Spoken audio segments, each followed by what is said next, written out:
Hi everyone, just another track breakdown for you. We're going to look at track 2 from the forthcoming album called A Real Piece of Work, which is currently kickstarting, or kickstartering, or being crowdfunded on Kickstarter basically. Link will be in the description if you're interested. Anyway, let's get on with the track breakdown. I've broken this down, the file, because I've been looking at this just for a minute, and I've broken it down. We've got drums, we've got a bunch of other stuff, and then we've got Sodie's vocals, which she provided through her Discord, and I actually ended up using and then was able to release this with a credit to her. So I guess we'll work from the top down, but I'm going to give you a quick kind of flick through of the track so you can get an idea for the feel of things, and then we'll talk about each part individually.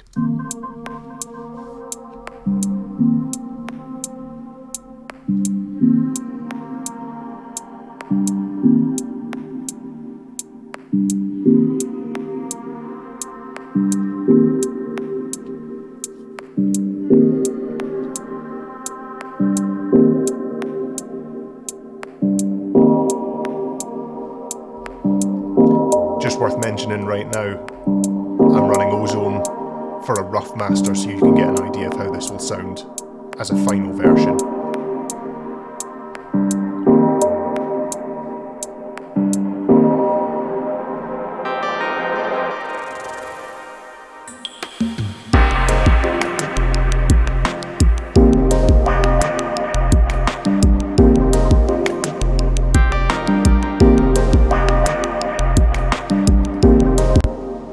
So we've got that, drops into that breakdown, there's more vocal parts.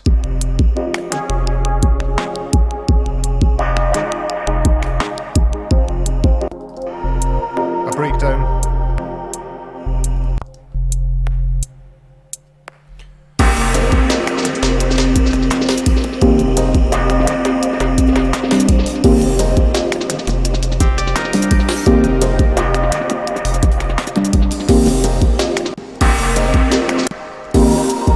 And then the outro as well.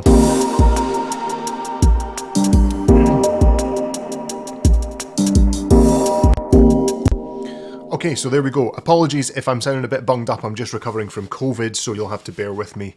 Hopefully it's all... hopefully you can understand everything I'm saying. Anyway, so let's look at the drums first of all. I'm going to solo them and let's expand these channels. So there's a reasonable amount going on drum-wise.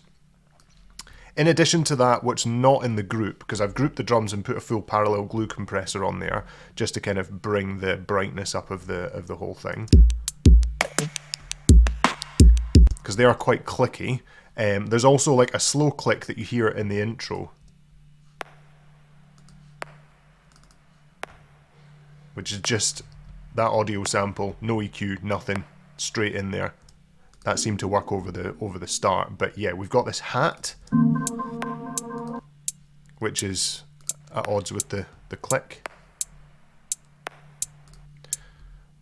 And then we've got the rest of the drums when they drop. There's also basically a little fill that happens just before that drop, with a lot of reverb, and the EQ we've just rolled off the bottom there. Yeah, that's other effects. Oops, let's look at the drums here. So yeah, we've got the kick first of all, and that is just one of my kicks that I've used. It's just a basic sample. I've EQ'd off the very bottom of that and a lot of the top. So without that, there'd be a lot more in that, but I like the kind of lower end. We've got some clicks happening at the top. I've just got a bunch of glitchy kind of clicks. I've also EQ'd them with high pass only and compressed them. And there's a few of them. This is from an Ace Dana sample pack. Nice sort of glitchy short sounds there, and then the hat that you heard in the intro. Again, a very short hat, which is EQ'd and compressed, and then there's snares happening as well, and these are from a sample pack provided by Bop himself. Again, EQ A little bit of reverb and compressor just to bring that sound up, and the compressor's also sidechained from the kick so that when the kick hits, the snares don't have as much volume. And then obviously we've got that slow click in the breakdown, and then once we get to this part we're looking at kind of introducing this break, which gives it a lot more movement. Now that also has my auto filter, my sexy auto filter, which just runs an LFO on that auto filter as a low pass, so it just keeps kind of cutting off the top end, but with the reverb and the EQ that just kind of gives it a little bit more space.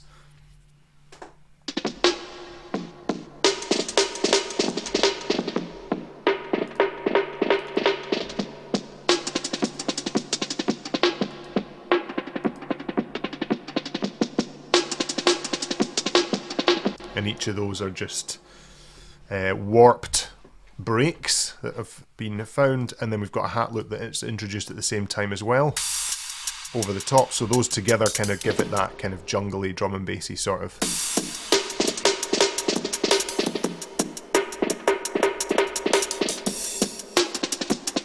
So that's all the drums. Obviously they don't exist in isolation, but they certainly form a big chunk of the track.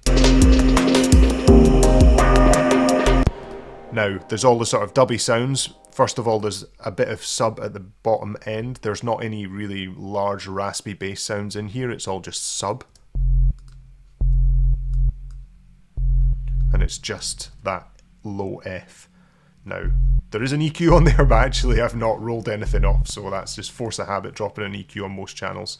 This is a sub patch that I built for Massive that I use quite regularly. It's very simple, just a square sine wave, which is right down, intensity's right down, so there's very little sort of going on. The attack is quite short, the level is high, so it's just like a real solid sub kind of chunk, and that's also compressed and sidechained from the kick.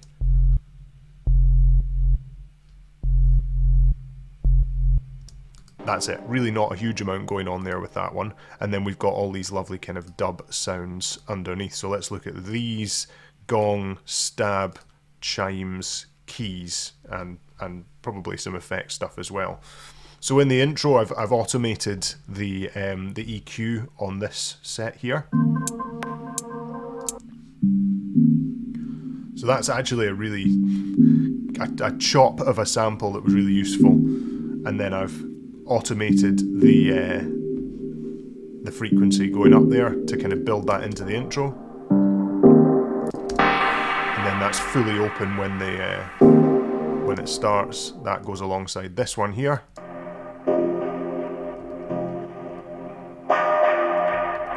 Another brilliant dubby sound, and then we've got a chime, which is another one built in Massive. That's just a random Massive patch that I've put together. I'm using a chord that I've programmed, and then with two keys, an octave apart, we're getting all of these notes doubled. Massive patch, low off, again compressed with the sidechain from the kick, so that that's not eating into the sound. And then there is the little sort of chimey Massive patch that you can hear there. Now there's a whole bunch of like dubby, an auto filter, a delay to give it that kind of like echo effect. We've got a reverb that happens after that. We've got a saturator to make it a little bit louder, and then we've got an EQ to drop the bottom off of that sound. And then the sound itself, if I turn all of that off, might sound a bit flat. Actually, it doesn't sound too bad because I've got a dimension expander and a reverb happening on the end of that Massive effects chain. However, all of that run through this gives it a completely different character and a big tail. So all of that happening at once. Nice dubby ambience.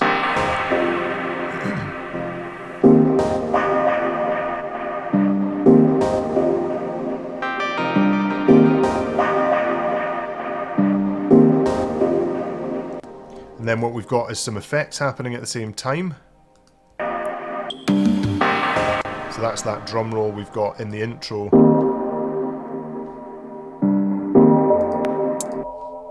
This kind of, I'm not really sure how to describe that, but it's a sound. Alongside that, we've got the risers happening, going into the transitions.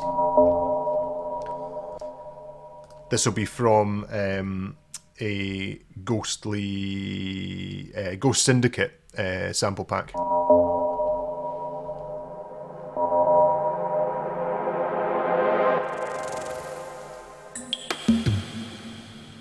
That little flutter sound in there as well is really nice. Big fan of that. And that's with reverb. Everything gets reverb. And then in the breakdown, of course, we get to this bit where there's like a little key line that you don't really hear anywhere else.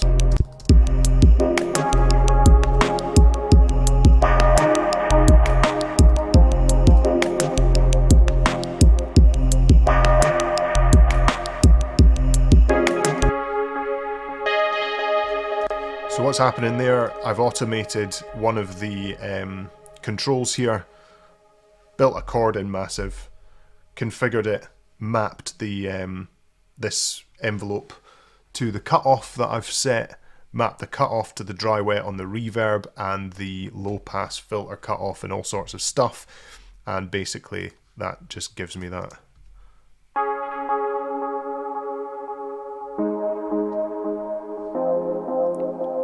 Say playing those chords in tune with the rest of the track, and then that's a lovely kind of bit of interest for the breakdown.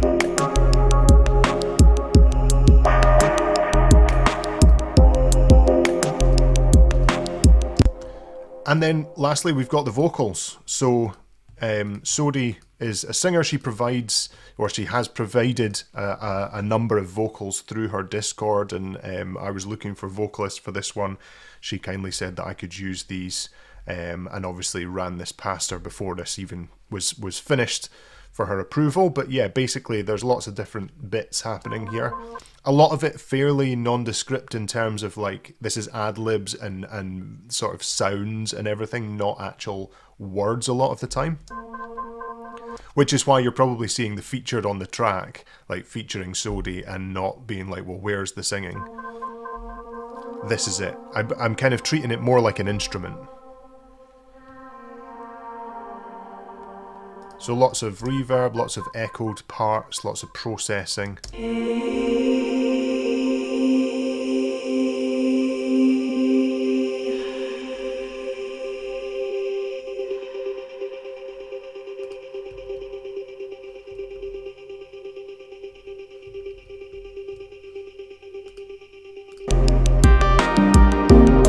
Super nice stuff happening there, and that was all conveniently at 172 BPM, so it wasn't far off the 170 that I was working at anyway. I'll let you hear the track there with that in it.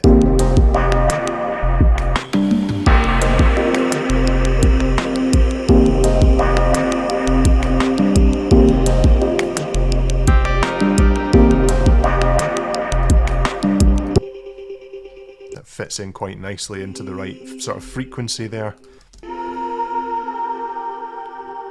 Some other really beautiful parts there.